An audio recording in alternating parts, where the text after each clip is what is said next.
Assalamualaikum warahmatullahi wabarakatuh. Bismillah, alhamdulillah, wassalatu wassalamu ala rasulillah. La hawla wa la quwwata illa billah.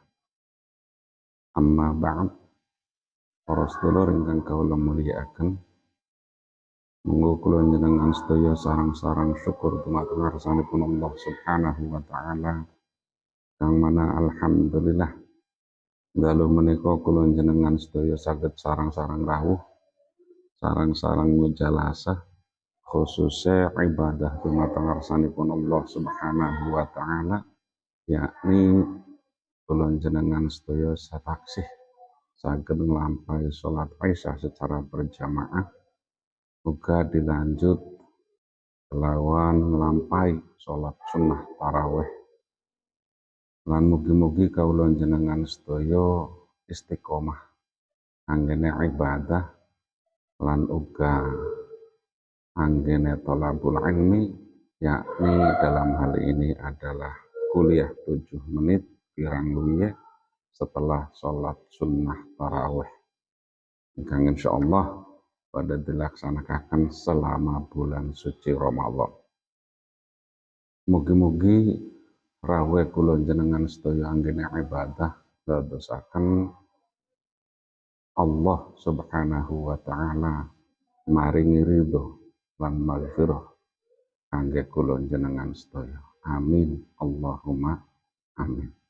Shalawat ma'asalam tentunya senantiasa kawula njenengan sedaya sanjungkan dumateng Nabi Agung Muhammad sallallahu alaihi wasallam. Mugi-mugi kelawan istiqomah kula njenengan sedaya anggene nglampahi segala napa sunah-sunahipun Nabi. Mugi-mugi niku ndadosaken salah setunggaling sebab kawula njenengan sedaya kaparingan syafaatul uzma saking beliau Rasulullah sallallahu alaihi wasallam. Kuliah 7 menit kirang luwih pada saat niki, monggo kula njenengan sedaya sareng-sareng mengingatkan pada diri masing-masing bahwa dalam menjalankan ibadah puasa di bulan suci Ramadan, tentu kita berharap puasanya sempurna, baik secara zahir maupun batin. Kula njenengan sedaya juga insyaallah sami. Tujuan ibadah puasa Ramadan yakni mengharap ridhonipun. Saking arah niku kula njenengan sedaya sampun mempelajari tentang napa-napa perkara sing batalna puasa. Nah, pada kesempatan niki kula njenengan sedaya sareng-sareng memahami napa mawon sing ndadosaken perkara-perkara kang saged ngilangaken pahala puasa. Para sedulur ingkang kawula mulyakaken, kula njenengan sedaya insyaallah ugi sami pengene nglampahi puasa nggih angsal pahala. Pengene nglampahi puasa nggih angsal ridho. Sehingga kula terhindar dari sabdanipun Nabi Muhammad sallallahu alaihi wasallam, kam min shaimin laisa lahu min siyamihi illal ju' wal 'athas. Berapa banyak orang-orang yang menjalankan ibadah puasa tetapi dia tidak mendapatkan pahala puasa.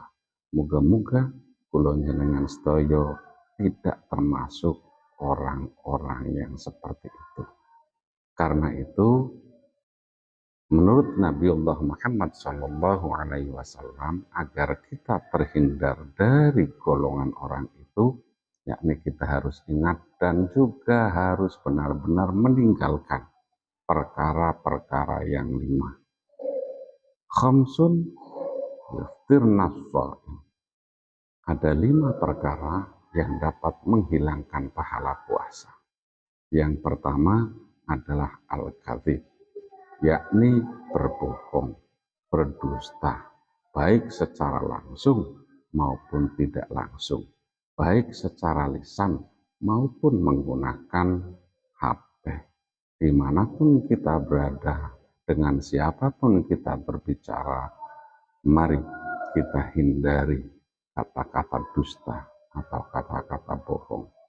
Contoh kecil, pada saat kita melaksanakan ibadah puasa, di siang hari ada teman kantor atau teman biasa atau tetangga atau saudara kita yang telepon ke kita atau ke WA, Kang, posisi di mana? Karena kita tahu yang WA itu mungkin mau merepotkan saya, mau minta tolong ke saya dan saya tidak berkenan, maka berbohonglah saya. Saya posisinya di rumah, nyatanya dibalas, maaf Kang, saya ada di wilayah A yang jauh dari posisi saya sekarang. Nah, bohong seperti itu, walaupun kelihatannya sepele, menghindari sesuatu yang seharusnya tidak kita lakukan, itu juga sama halnya berbohong, berdusta, dan berdusta dapat menghilangkan pahala puasa. Yang kedua, yakni al-ghibah. Apa itu al-ghibah? Al-ghibah adalah menceritakan, membicarakan aib orang lain. Baik orang lainnya itu saudara sendiri, tetangga sendiri, atau mungkin teman kita yang nun jauh di sana. Siapapun itu, apabila kita membicarakan kejelekan mereka, itu yang namanya ghibah. Untuk menghindari ghibah, tentu kita tidak terlalu banyak ngerumpi. Kalau tidak penting banget, pada saat kita melaksanakan bulan suci Ramadan, kita tahan. Jangan sampai kita main ke sana kemari dengan tidak ada tujuan yang penting. Kecuali ada yang penting. Monggo kerso. Tetapi kalau tidak begitu penting, untuk menghindari ghibah, untuk menghindari pembicaraan-pembicaraan yang tergolong ghibah, tentu kita lebih baik diam, zikir, tadarus, dan mengisi waktu-waktu kita dalam rangka ibadah kepada Allah Subhanahu wa Ta'ala. Karena ghibah itu juga termasuk perbuatan yang dapat menghilangkan pahala puasa. Yang ketiga, an-namimah, adu domba. Mengadu domba baik dengan tetangga dan lain sebagainya dalam menjalankan ibadah puasa tentu harus kita hindari sejauh-jauhnya. Karena apa? Jangankan sedang berpuasa, toh sedang tidak berpuasa pun adu domba kita tidak boleh dilakukan. Karena adu domba sangatlah berbahaya. Bisa jadi untuk mengadu domba seseorang, fitnah sana, fitnah sini, bujuk sana, rayu sini, dan lain sebagainya, dengan tujuan orang tertentu bisa bertengkar, bisa berkelahi, bisa putus silaturahim, dan lain sebagainya. Dan yang penting dalam menjalankan ibadah puasa Ramadan kita ini, jangan sampai kita mengadu domba. Dan yang keempat, wal yaminul kadzibah, yakni sumpah palsu atau janji palsu. Bisa jadi pada saat kita sedang bercengkrama dengan teman dan handai tolang, atau mungkin bisa jadi melalui HP juga bisa terjadi. Jadi sumpah palsu, janji bohong, janji palsu itu dalam menjalankan ibadah puasa. Tolong ingat dan jauhi agar tidak kita lakukan. Karena wal yaminul kadzibah itu juga termasuk perbuatan yang bisa menghilangkan pahala puasa.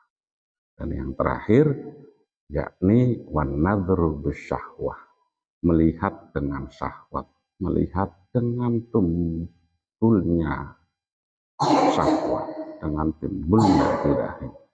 Sehingga kita juga harus menjaga baik dalam bekerja, dalam lingkungan rumah, ataupun dengan siapapun, kita harus benar-benar menjaga yang namanya wan nadhru bisyahwah.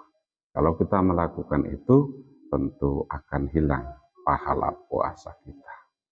Mungkin itu 5 perkara yang menurut Nabi Allah Muhammad SAW itu perbuatan yang bisa menghilangkan pahala puasa. Sekian, mudah-mudahan bisa saling memahami dan juga bisa meninggalkan perbuatan-perbuatan itu dan kita masuk dalam golongan orang-orang yang wahtisaban ghufira lahu ma taqaddama min dzambi. Kita melaksanakan puasa dengan ikhlas, dengan iman, dengan hanya mengharapkan ridho, dan mudah-mudahan ditinggalnya perbuatan yang 5 itu dan kita akan mendapatkan maghfirah dari Allah Subhanahu wa taala. Wallahul muwaffiq ila aqwamit thoriq. Assalamualaikum warahmatullahi wabarakatuh.